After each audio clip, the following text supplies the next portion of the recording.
आपको प्रधानमंत्री का? प्रधानमंत्री का भाषण ऐसा लगा ही नहीं कि प्रधानमंत्री बोल रहा है सदन में। ऐसा लगा कि कोई चुनाव में कोई नेता जो है अपने लिए वोट मांग रहा है, ऐसा लगा।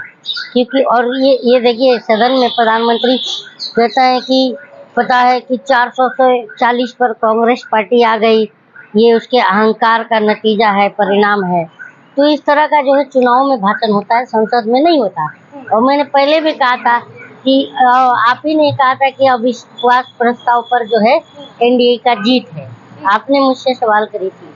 तो मैंने आपको बताया था कि जब मैं छोटा था ना, जब हम लोग स्कूल में जाते थे, आप क्या कुछ आपके टाइम पर भी होगा, जब हम स्कूल में पढ़ते थे गांव में, तो जब स्कूल नहीं जाते थे ना, तो स्कूल से 8 लड़के आते थे और हमें टांग के ले जाते थे। और माँ बाप भी नहीं बोलते थे कि क्यों ले जा रहे हो, और टांग के ले जाते थे। वो हाल प्रधानमंत्री का हो गया। अविश्वास प्रस्ताव क्या होता है? जब प्रधानमंत्री सदन में नहीं आता है बोलने के लिए, तब ये लाया जाता है और फिर प्रधानमंत्री आकर उस पर बोलते हैं। तो इसका मतलब क्या हुआ कि विपक्ष की जीत हुई, यही हुई ना। तो विपक्ष अब भारी पड़ रहा है।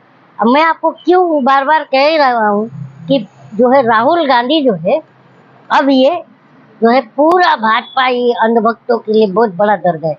24 में तो मुझे लगता है कि कहीं इनके लिए नासूर ना बन जाए।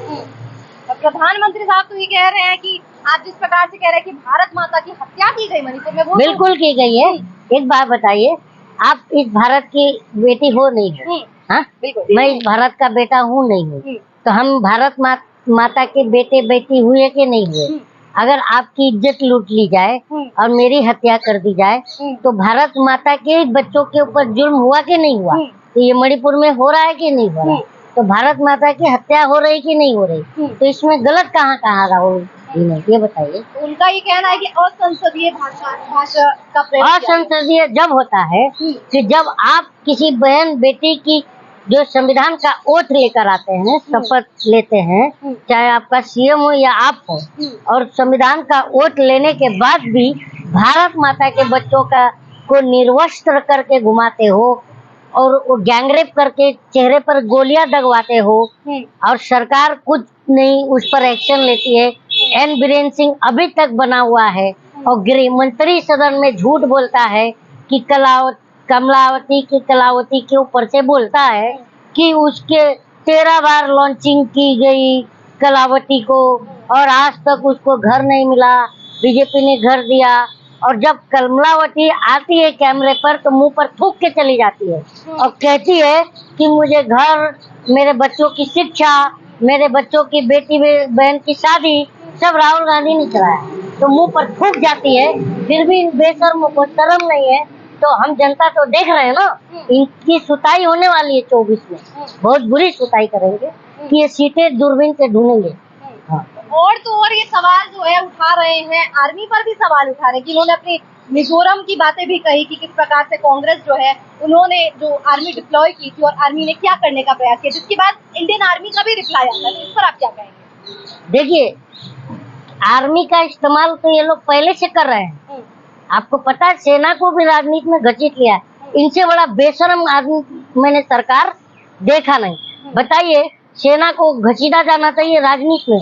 मैं मेरे फर्स्ट टाइम वोटरों से कहना चाहता हूँ, क्या आपका पहला वोट पुलवामा के शहीदों के नाम नहीं मिल सकता क्या? बताइए, ये लानत है कि नहीं है? आज आपका राज्यपाल, आप ही का नेता कहता है कि हमारी सरकार की गलती से हमारे जवान मारे गए, तो इनको तो शर्म से डूब जाना चाहिए, नहीं चाहिए? बताइए, तो ये बेशर्म है। अब की बार बेशर्म सरकार, बेशर्म सरकार। हाँ। तो ये कह रहे हैं, जैसे राहुल गांधी जी ने कहा कि अगर 2 दिन नहीं लगते, 3 दिन नहीं लगते, अगर आर्मी को तैनात कर दिया जाता, तो उन्होंने कहा कुछ ऐसे कारण है जो बताया नहीं जा सकता। तो ऐसे कौन से कारणों की ओर इंगित कर रहे हैं राहुल गांधी जी जो बताया नहीं जा सकता? देखिए, जब हिंसा कहीं भी नहीं रुकती है, अब फिल्म देखते हैं, फिल्म क्यों दिखाया जाता है? समाज में जागरूकता फैलाने के लिए। तो आप एक फिल्म देखिए अजय देवगन की और बॉबी देओल की, टैंगो चार्ली, देखा है आपने? देखिएगा जरूर, और दर्शक भी देखेंगे। उसमें जो है दंगा होता है तो आर्मी जगह जगह जाती है और आर्मी दंगा रोकती है। तो क्या गलत कहा राहुल गांधी ने? डिप्लॉय करना चाहिए नहीं करना चाहिए? हाँ, बहन बेटियों की इज्जत और हमारे भाइयों की जान बचानी चाहिए नहीं बचानी चाहिए? इस कॉन्स्टिट्यूशन में जनता को क्या अधिकार है आपको पता है कि नहीं? अगर जनता को 1 करोड़ की सुई लगानी है और उसकी जान बच सकती है उस सुई से 1 करोड़ की, तो सरकार को उस 1 करोड़ की इंजेक्शन कहीं से भी लाकर उस जनता की जान बचानी चाहिए। ये लोकतंत्र है, ये ही संविधान है। और आप मरवा रहे हो, मार रहे हो, कुछ बोल नहीं रहे हो, तो ये तो लोकतंत्र के अगेंस्ट है, संविधान के अगेंस्ट है। संविधान पर तुम बात करते हो, तुम संविधान विरोधी हो, सरकार हो, और तुम संविधान पर बात करते हो। तुम जो है, अब इन पर हम क्या कहें?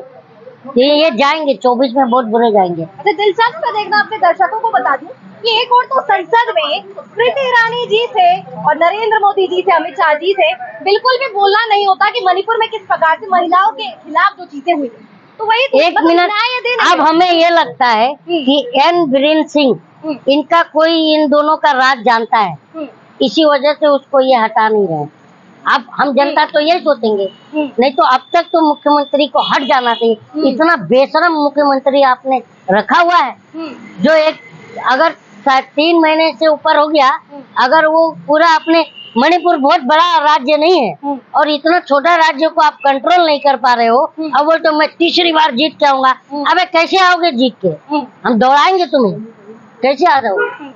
तो यानी मेरा सवाल ये है दर्शकों, मैं आपको बता दूं कि एक और तो संसद में इनसे बोलना बिल्कुल हो नहीं रहा, और दूसरी तरफ ये कह रहे हैं कि अब जो है दंड करने का प्रावधान हटाकर न्याय देने का प्रावधान लाए। कह रहे हैं कि आईपीसी, सीआरपीसी, एविडेंस एक्ट, ये तीनों एक्ट को है जो हटा देंगे और इसकी जगह जो है नया कानून लाएंगे, जिसकी तहत जो है न्याय देने की बात कर रहे हैं। मतलब मणिपुर से संबंधित संसद में बात नहीं करते, लेकिन यहाँ पे सीआरपीसी, आईपीसी, एविडेंस एक्ट सबको संशोधित करके, संशोधित छोड़िए हटाकर अपने नए एक्ट लाने वाले, जिसकी तहत अरे ये लोग देखिए, ये लोग हर तरफ से मुद्दा डाइवर्ट करते हैं। आज बेरोजगारी दर ये लॉकडाउन के पहले का आंकड़ा है कि 45 साल के निचले रिकॉर्ड स्तर पर है, और देश का युवा बोलता है हमें रोजगार चाहिए। तो प्रधानमंत्री की कितनी संवेदना देखिए जनता के प्रति। वो देखो केरला फाइल, वो देखो कश्मीर फाइल, और वो देखो फलाना। अब ये कलावती को लेके आया मोटा भाई, और उस कलावती ने भी मोटा थूक दिया इस सरकार के मुंह पर कि राहुल गांधी ने सारा कुछ हमको किया है। तो ये इतने बड़े झूठे हैं, और निकम्मा तो मानता ही हूँ मैं। इतने बड़े आज बोलते हैं मोदी जी, अरे तीसरी बार आएंगे तो कितना ट्रिलियन की बात किए, विश्व की तीसरी अर्थव्यवस्था बनाएंगे, और अभी विश्व की 5वीं अर्थव्यवस्था में बेरोजगारी दर कितना नीचे गया है, 45 साल के रिकॉर्ड स्तर पर है। और एक अंधभक्तों को पूछो कि अबे अंधभक्तों ये बताओ कि जीडीपी का फुल फॉर्म क्या है, तो वो कहते हैं गैस, डीजल, पेट्रोल।